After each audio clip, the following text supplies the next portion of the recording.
A continuación escucharemos la exposición del doctor Fernando Zunzunnaga, a quien damos la bienvenida.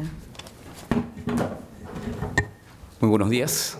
En primer lugar, agradecer la invitación del Consejo Empresarial Peruano Ecuatoriano para tratar temas tributarios vinculados con la inversión Ecuador-Perú. El agradecimiento en cabeza de su presidente, el doctor Juan Carlos Durán. Muchas gracias por la invitación. Es un honor estar acá con ustedes. No podemos hablar de impuestos o de tributación en lo que es inversión Ecuador y Perú sin hablar de la decisión 578. La decisión 578 es el marco tributario que regula el impuesto a la renta en aquellas inversiones bilaterales en los países comunitarios.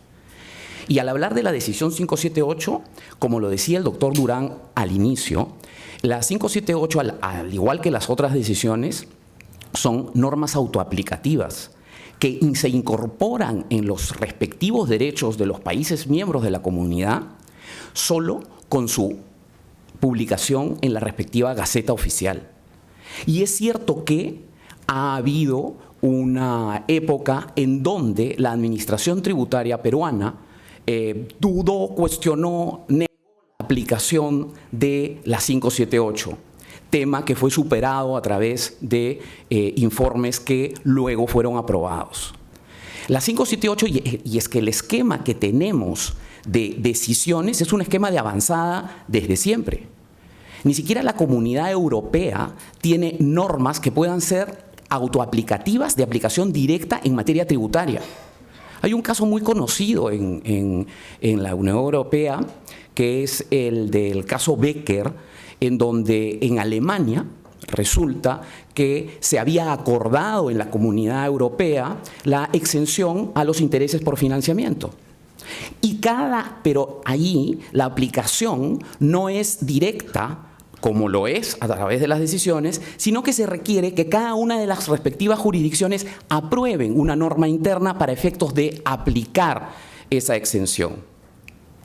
Resulta que, vencido el plazo, Alemania no había incorporado en su legislación doméstica la norma que permitía esa exención a los intereses por financiamiento y algunos sujetos, entre estos esta señora Becker, habían aplicado la exoneración y por tanto se habían generado una controversia con la administración tributaria alemana. Al final ganó la señora Becker en aplicación de la doctrina Stoppel, que es la doctrina del acto propio. Es decir, la jurisdicción alemana no puede invocar un hecho que depende de ella en el incumplimiento para inaplicar el acuerdo comunitario en la Comunidad Europea. Ese tipo de situaciones nosotros no la tenemos, porque nosotros a través de estas decisiones tenemos una aplicación inmediata de la norma que se trate. En este caso, lo que vamos a tratar, y ahora sí me voy a centrar, es en la 578. La 578 lo que tiene regula el impuesto a la renta y el impuesto al patrimonio que debe tributar los países allí cuando se presenta el fenómeno de la doble imposición. Es decir, es una norma que entra a tallar cuando tenemos un conflicto y cuando una misma renta generada por un mismo sujeto y a propósito de una misma materia, que en este caso es la ganancia, recae en más de una jurisdicción. ¿Por qué? Porque las jurisdicciones, a través del criterio de conexión, básicamente residencia y fuente, tienen la posibilidad de gravar y de ejercer poder tributario. Por tanto, la doble imposición es un fenómeno que se presenta de suyo y que no es evitado salvo que existe un tratado. Porque cada jurisdicción es libre y soberana de gravar a sus ciudadanos en la medida en que exista un factor de conexión para ello. Y los factores de conexión son la residencia, es decir, el lugar que habitas, o la nacionalidad, o el lugar donde te constituyes si se trata de una empresa, o el lugar en donde realizas la actividad, que eso es la fuente. En el caso de la decisión 578, además, tiene una particularidad adicional. Recordemos que la decisión 578 es una modificación de la decisión 40 de comienzos de los 70. Es una decisión que se aparta de los tratados modelo que utiliza el mundo, que tienen como criterio rector la residencia. porque la decisión 578 tiene como criterio para gravar la fuente. Ese es el criterio rector. ¿Y por qué la residencia es el criterio rector de los modelos que utiliza el mundo? El modelo de la OCDE, el modelo ONU, el criterio rector es residencia, el modelo de Estados Unidos ni que se diga. ¿Y por qué es ese? Porque está mirado en función a un país exportador de capitales, ¿no? Los países exportadores de capitales, por naturaleza, van a preferir poder capturar rentas de sus ciudadanos o de sus naturales o de sus residentes, sea que ésta se genere en su país o en cualquier país del mundo, a los efectos de capturar una mayor imposición en su respectivo país. En el caso de la comunidad andina optó, acertadamente en mi concepto, en preferir el criterio de la fuente, es decir, que se lleve la riqueza ahí la jurisdicción que la generó. Sin embargo, esta preferencia lo que motiva es alguna dificultad de interactuar entre el modelo de la comunidad andina con los convenios para evitar la doble imposición que utilizan el criterio de residencia. Sin embargo, este criterio de residencia que utilizan los modelos OSDE, ONU y el mismo modelo de Estados Unidos ya está siendo relativizado a propósito de la globalización y de las nuevas actividades que desarrolla el mundo, que son básicamente muchas a través de intangibles o de servicios digitales.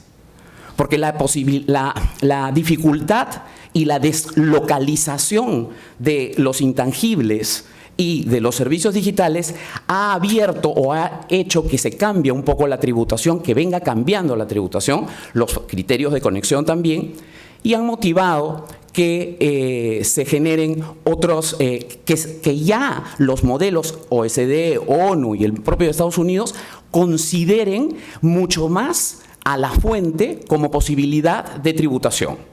Cuando hablamos de un principio rector, hablamos de que el principio de los modelos esos, OSDE, ONU, que es la residencia, esa es la regla general. Y hay unas excepciones en donde se puede admitir que el país de la fuente tribute. Estas excepciones se están ampliando, porque además, con todo el fenómeno de BEPS, de la Base Erosion Profit Shifting, que está liderando la OSD para evitar la erosión de la base, esto es, para evitar que no se tribute en ninguna parte, por el uso de los países bond, que son los de baja o nula tributación, es toda esta tendencia en la tributación internacional hace que los modelos típicos y los convenios para evitar doble imposición estén cambiando a los efectos de capturar mucho más imposición en fuente y hacer además que ese convenio tenga como propósito evitar la doble imposición, sí, pero también evitar la doble no imposición, es decir, en algún país se tiene que gravar. Nosotros tenemos la 578 que tiene como criterio rector la fuente, pero además tiene una particularidad que define qué cosa es fuente. Entonces, no solamente establece la 578 si se va a tributar en Ecuador o en Perú, sino define en qué supuestos se va a tributar en Perú o en qué supuestos se va a tributar en Ecuador. Les pongo un ejemplo, ¿no? Servicios. El hecho que la decisión 578 diga que los servicios tributan en el país de la fuente podría haber bastado, es lo que hacen los otros modelos. Pero además, la 578 te dice qué cosa es fuente. Te dice que en el caso de servicios, la fuente es aquel país donde se produjo el beneficio o donde se usa el servicio. Entonces, si es que estamos hablando de un servicio desde Ecuador para Perú, desarrollado en Ecuador, pero pagado de Perú y utilizado el servicio en Perú, entonces el país que tiene el poder para gravar será Perú. No solamente entonces se ha definido qué es el país de la fuente, sino se ha definido el concepto de la fuente. Para recapitular algunas ideas hasta acá, la decisión 578 entonces contempla no solo los criterios de sujeción que determinan en qué país se debe tributar, fundamentalmente el de la fuente, sino que además define qué significa fuente para cada renta o hecho económico tratado.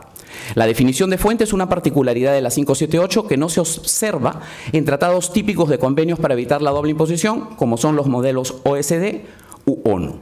Ante un conflicto entre el derecho comunitario y el derecho interno, prevalece el primero, sin que ello implique la derogación de la norma nacional al amparo del principio de competencias normativas, así como de los principios que regulan el derecho internacional público, como el Pacta Sunt Servanda y la primacía del derecho internacional consagrado en la Convención de Viena. Ahora, como estamos diciendo que la decisión 578, que es el tratado para evitar la doble imposición, ocurre cuando hay un conflicto. O sea, se presentan cuando hay un conflicto de la doble imposición. ¿Cuándo puede presentarse ese conflicto de la doble imposición? Cuando más de un país pretende gravar la misma renta. ¿Y cuándo puede haber una diferencia entre el tratado y la legislación doméstica? Cuando el tratado dice, por ejemplo, que se debe tributar en Ecuador por una actividad, ¿no? Y la legislación doméstica dice que se debe tributar en Perú. Ahí es donde se produce el conflicto. ¿Y por qué razón? Porque Perú decide determinada actividad gravarlo en residencia. El tratado dice que se debe gravar en fuente, se utilizan distintos criterios de conexión, o cuando el mismo criterio de conexión tiene una definición diferente. Por ejemplo, es que la fuente es el lugar de prestación del servicio para un país, o la fuente es de donde procede el pago de ese servicio. No el lugar donde haces el servicio, sino el lugar desde donde se paga por ese servicio. El mismo concepto de fuente es el mismo criterio de fuente, pero un contenido diferente. Estos son, no voy a entrar punto por punto, no se preocupen. Estos son los criterios, las definiciones de fuente que utiliza la 578. Y quedémonos básicamente en dos.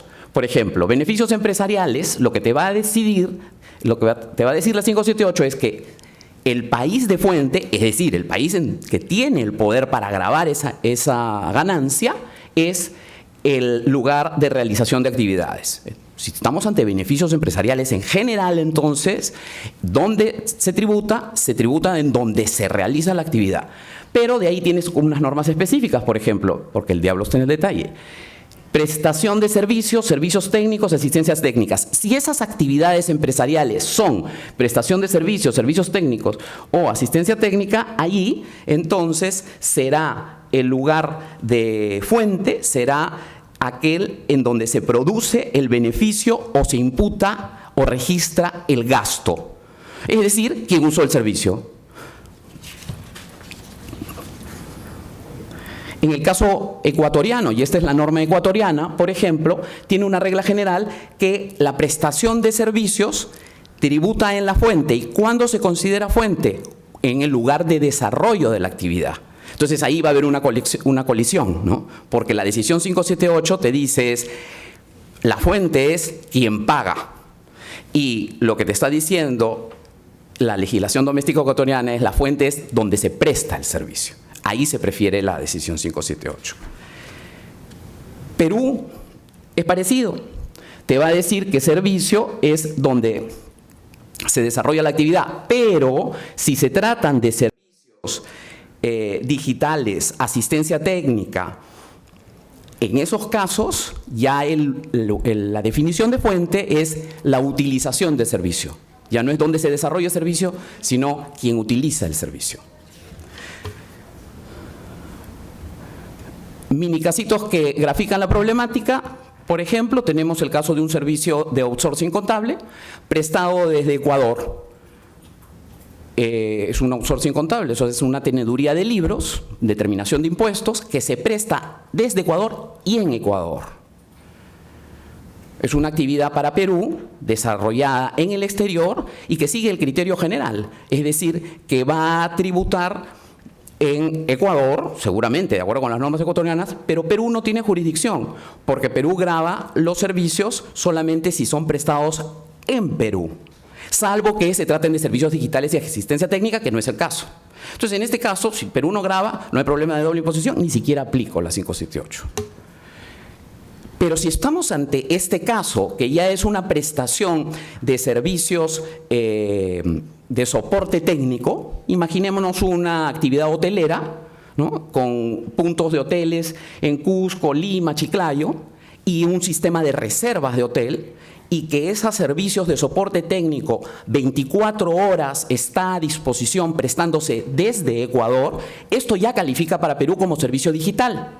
Y entonces el criterio de conexión es distinto. El criterio de conexión es el del uso o de la utilización económica que se desarrolla en Perú. Entonces Perú tiene poder para gravar esa ganancia que se produce en Ecuador. Es en ese caso que tenemos que aplicar la decisión, porque Ecuador también graba ese servicio. Consecuentemente, ahí decimos quién, de acuerdo con la decisión 78, tiene el poder para gravar. Y tenemos dos artículos que se vinculan con este tema, el de beneficios empresariales y el de servicios técnicos o consultoría. Este segundo es el que te dice, se tiene que tributar en el país desde donde se produzca el beneficio y donde se registre ese gasto. ¿Quién registra ese gasto? La empresa peruana. Por tanto, ese tributo va a aplicarse en Perú y no va a aplicarse en Ecuador por aplicación de la decisión 578. La decisión 578 tiene un tema adicional, que tiene el método de exención, o sea, el método de exoneración. ¿Esto qué significa?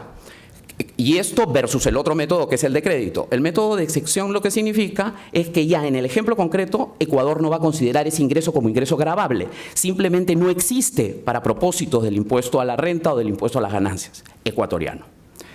Distinto al de crédito, que es ese impuesto, ese ingreso lo considera como gravable, el impuesto correspondiente lo calcula, pero lo pagado en Perú lo utiliza como crédito para efectos de eliminar la doble imposición.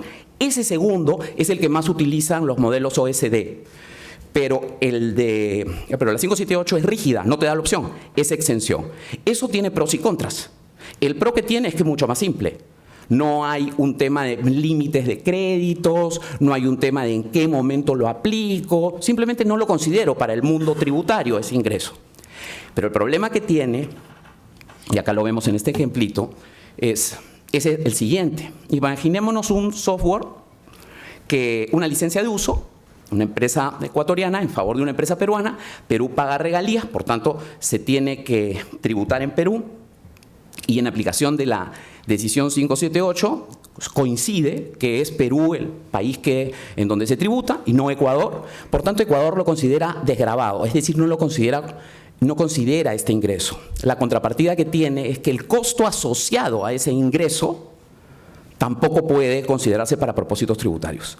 Y muchas veces la utilidad es muy diminuta con relación a ese costo tributario que se está perdiendo. Entonces es algo que desde una perspectiva de política fiscal se tendría que mirar, porque no es un contra que perjudica en la utilización de ese costo.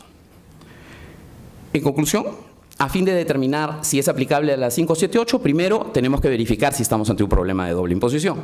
Verificado que la renta está gravada en el país en que se practica el análisis a fin de dilucidar a qué país se destina el impuesto proveniente de la renta, en caso el criterio de sujeción sea distinto del derecho interno, prevalecerá el de derecho comunitario. La decisión no solo enuncia el criterio de sujeción aplicable, que es el de fuente en todos los casos, sino que además define qué debe entenderse por fuente. Las normas comunitarias contienen un solo criterio de conexión por cada una de las rentas, advirtiéndose que en las legislaciones domésticas muchas veces se utilizan criterios de conexión complementarios a fin de tener varias posibilidades para alcanzar la tributación en fuente. Esto como una presentación de la 578. Cuando estuvimos discutiendo con el doctor Durán sobre los temas a tratar, vimos que había uno de coyuntura que afecta la inversión y está directamente vinculado con el análisis que todo inversionista tiene que hacer en las respectivas jurisdicciones.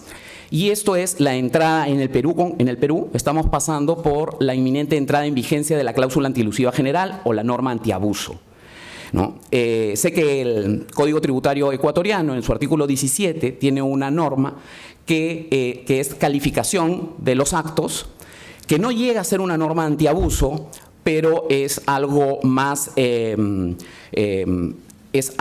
amplia de lo que Perú tiene actualmente, que no está vigente en la norma antiabuso.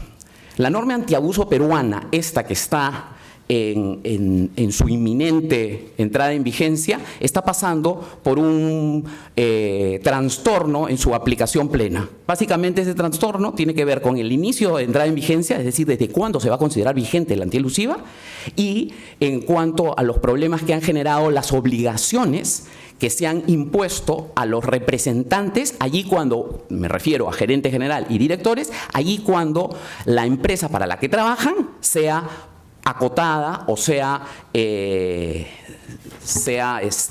puesta en cobranza una deuda al amparo de una antielusiva. ¿Qué cosa es esto de la antielusiva? La antielusiva es una herramienta para combatir las malas prácticas tributarias. ¿Cuáles son las malas prácticas tributarias? Básicamente, el ocultamiento de hechos imponibles, que es el caso de la simulación, y es esta figura sí la tenemos en nuestro derecho y la podemos combatir, igual lo tiene Ecuador. Es decir, podemos combatir el abuso del derecho en figuras hechas a través de simulación, pero lo que no puede combatir la administración tributaria son aquellas figuras denominadas anómalas, es decir, aquellos actos, contratos que hayan celebrado los contribuyentes con el propósito de esquivar, de evitar el nacimiento de una obligación tributaria. Es decir, se ha esquivado el caer en el hecho imponible y por tanto no se ha producido el hecho imponible, pero se ha utilizado un mecanismo o un contrato forzado con el propósito de hacer esa esquivación. Entonces, si bien no viola directamente el mandato de la norma, porque no recaíste en el hecho imponible, porque hiciste una figura que no está grabada, esa figura que estás haciendo la estás forzando. Es una figura que no está prevista en el ordenamiento jurídico con la esencia que tú estás utilizando. El ejemplo típico y facilito es el del contrato de compraventa versus el aporte y el desaporte. Tenemos a la izquierda a la señorita que quiere vender su casa y tenemos acá al billetón que quiere comprarla. Para la figura que ha previsto el ordenamiento jurídico para este caso se llama el contrato típico de compraventa. El derecho protege la compraventa como figura típica utilizada para este negocio. Punto. Esto es lo que los juristas llamamos la causa del contrato. Pero imaginémonos que el ordenamiento jurídico grava con un impuesto altísimo a la ganancia de capital, la compraventa de casas, pero no grava el aporte a una sociedad de una casa y el posterior desaporte de esa casa en la sociedad. Entonces, la parejita ve con mucho cariño la idea de constituir una empresa en donde la señorita aporte la casa y el señor el dinero. Y al mes, la señorita se lleva la plata y el señor el dinero a través de la extinción o liquidación de la persona jurídica. Este es el caso típico de una figura en donde se ha utilizado una sociedad instrumental. Lo que a la OSD, cuando combate a través de las BEPS las malas prácticas, una de las cosas que le tiene fijación es a las sociedades instrumentales. Las sociedades instrumentales es la estratagema, por ejemplo, jurídica utilizada por Lionel Messi para efectos de las regalías que evitaron pagos de impuestos a través de este esquema que utilizó Belice y Uruguay y por el cual fue sancionado por la legislación española. Entonces, ahora, pero esta situación, es decir, la antielusión, ¿qué es lo que permite? Permite que la administración tributaria tenga el poder de desconocer a la figura jurídica utilizada, que en este caso fue la constitución de una sociedad, ¿sobre la base de qué? Su argumentación va a ser decir, aquí no ha habido affecto societatis. La causa para la realización de una persona jurídica es juntar capital, trabajo, para conjuntamente realizar utilidades. La causa no es transferir propiedades. Ese es un juzgamiento que la antielusiva le está dando a la administración tributaria a través de un par de exámenes, que es el examen de la causa jurídica y luego el examen de la ausencia de propósito comercial. Entonces, lo que tiene que hacer la administración tributaria es mirar y decir, aquí hay una coincidencia entre la forma utilizada, la figura jurídica, y la causa para la cual esa figura jurídica existe. Si hay coincidencia, no hay problema. Si no hay coincidencia, lo han hecho solo con propósitos tributarios. ¿Hay algún fin comercial, económico, diferente al tributario por el cual esta figura haya sido utilizada? No, no hay ninguno. Listo.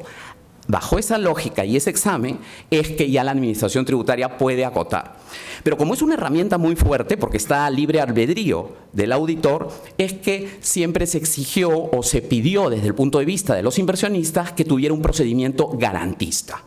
Procedimiento garantista que existe a través de este decreto legislativo 1422, pero que no consideramos suficiente porque consiste en que son propios funcionarios de la administración tributaria los que te van a tener la discreción. Ya no el auditor, ya no uno, pero hay una comisión dentro de la misma administración tributaria. Ahora, hay que distinguir, y yo siempre ilustro esto con un semáforo, ¿no? Hay que distinguir lo que es la economía de opción o la planificación fiscal lícita de lo que es la ilusión. O sea, no se trata de que ante una situación tengamos los contribuyentes que elegir el camino tributario más caro. De eso no se trata. La variable tributaria, así como la variable laboral, así como los costos administrativos, es un costo más de los inversionistas y, por tanto, es legítimo, y no solo legítimo, sino es conducta de un buen hombre de negocios el discurrir por el camino menos oneroso en favor de las utilidades de la empresa, siempre que esto sea posible. Entonces, esto es lo que se llama en materia tributaria la economía de opción. La economía de opción, que es un término acuñado desde 1935 por este señor Larraz, esto es caminar por el camino tributario, pero ahí cuando tengas más de un camino. Y efectivamente realizar un contrato con fines tributarios, pero ante la alternativa de tener otros caminos. Por ejemplo, me financio a través de un arrendamiento financiero o un leasing en lugar de una colocación de bonos o de un mutuo. ¿Por qué? Porque el tratamiento del leasing tiene un beneficio tributario de una depreciación acelerada. Esa situación es perfectamente legítima, deseable y loable. Para eso existe, y eso se llama economía de opción. Celebré el contrato de arrendamiento financiero con propósitos, sí, fiscales, pero lo celebré realmente y lo utilicé, no fue una pantalla. O sea, había una necesidad de financiamiento que es el supuesto para financiarte. Y esto, distinguirlo de lo que son las maniobras elusivas, que son las que lograron esquivar el impuesto, y que es lo que está en naranja, y obviamente diferenciarlo de lo que está en rojo, porque lo que está en rojo ya es el ocultamiento, es decir, se realiza un hecho imponible, nace un impuesto, pero se oculta la evidencia a través de facturas falsas, a través de dobles libros de contabilidad, y eso es la simulación hasta la defraudación, porque va avanzando, ¿no? Desde el rojo ya puede tener implicancias penales, pero el naranja y el verde no tienen nada que ver con lo penal. Por último, no sé cómo eso de tiempo, de repente mal, pero por último, solamente dos temas. En este momento, el decreto legislativo que dio origen a la antielusiva es el 1121, que salió en el año 2012. En el 2014, la 30230 decidió suspender los efectos de esta norma del 2012. Entonces, a partir del 2014, la antielusiva se quedó dormida. ¿Hasta cuándo? Hasta que el Príncipe Azul, Ministerio de Economía y Finanzas, emita un reglamento. Ese reglamento hará despertar a la norma antielusiva. Todavía no se emite reglamento. En el medio, en septiembre del 2018, salió este decreto legislativo 1422, que lo que dice es, ojo, que la norma del 2012 va a entrar en vigencia desde el 2012 cuando salga el reglamento, no a partir de que salga el reglamento. Esta situación es la que ha sido sometida a discusión en el Congreso una vez que sale el decreto legislativo y fue en la Comisión de Constitución debatido este tema y no pasó el examen de constitucionalidad.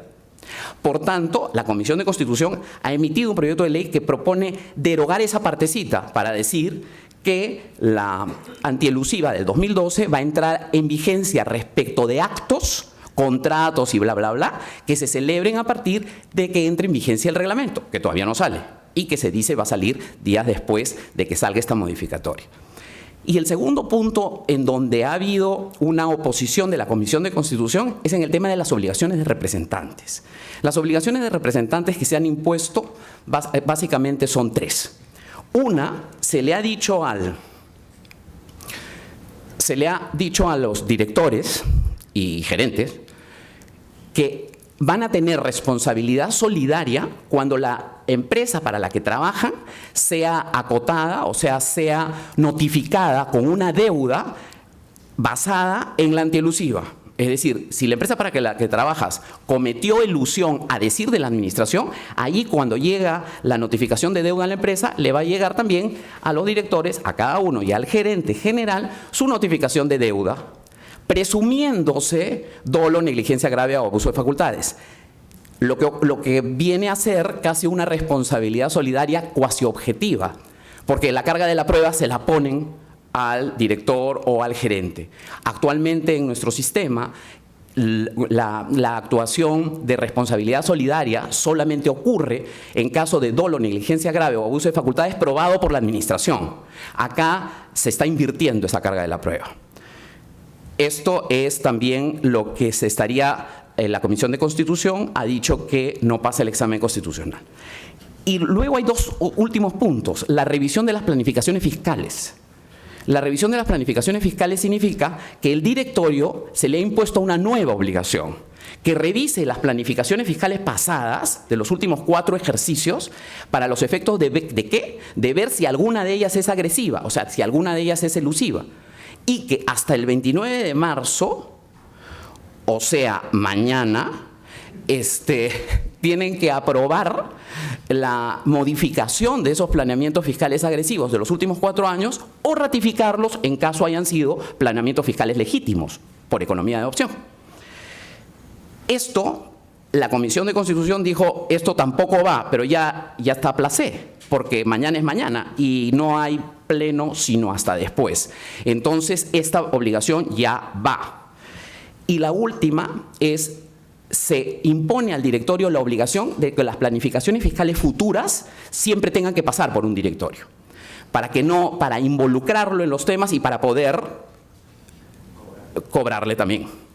Entonces, esa también está en la propuesta derogatoria.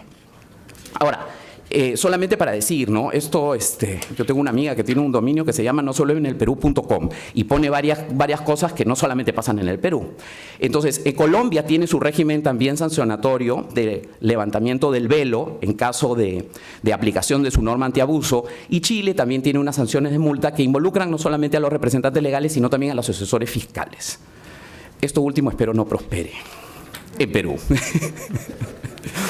Bueno, solamente para terminar, ¿qué hacer con el vencimiento del 29 de marzo? Que es lo que está preocupada el sector empresarial peruano, porque la norma de la que está preocupado es esta, que dice: los actos, situaciones y relaciones realizadas en el marco de la planificación fiscal a la fecha de entrada en vigencia del decreto legislativo, que es septiembre de 2018, que sigan teniendo efectos, deben ser evaluados por el directorio. Y el último párrafo dice: el plazo para la ratificación o modificación de esos actos vence el 29 de marzo.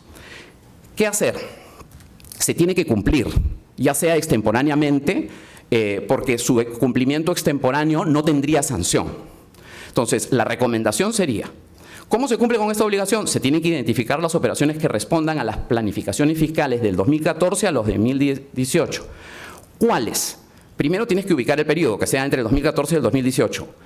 2, no es de cualquier cosa. Tiene que ser una materia que esté reservada al directorio. No todo pasa por el directorio, Pero, por ejemplo, si hay un aporte en especie, nuestra Ley General de Sociedades obliga a que los aportes en especie sean valorizados y firmados por el directorio. Si es que hay una fusión o una decisión, nuestra Ley General de Sociedades obliga a que haya un proyecto que pase por el directorio. Todas aquellas obligaciones que sí están dentro de la Ley General de Sociedades, respecto de esas, si ha habido una planificación o no, tendrían que ser revisadas. No toda actividad. Y por último, que los actos correspondan a planificación fiscal, es decir, que sean actos que se han hecho con propósitos tributarios, ya sea en ejercicio de economía de opción o por elusión. ¿Qué hacer después de mañana? Es factible subsanar esta obligación, una vez vencido el plazo, con una sesión de directorio en donde conste que se cumplió con esta obligación. Bueno, dicho esto, eran las ideas que quería compartir con ustedes y me pongo a disposición en las preguntas. Gracias.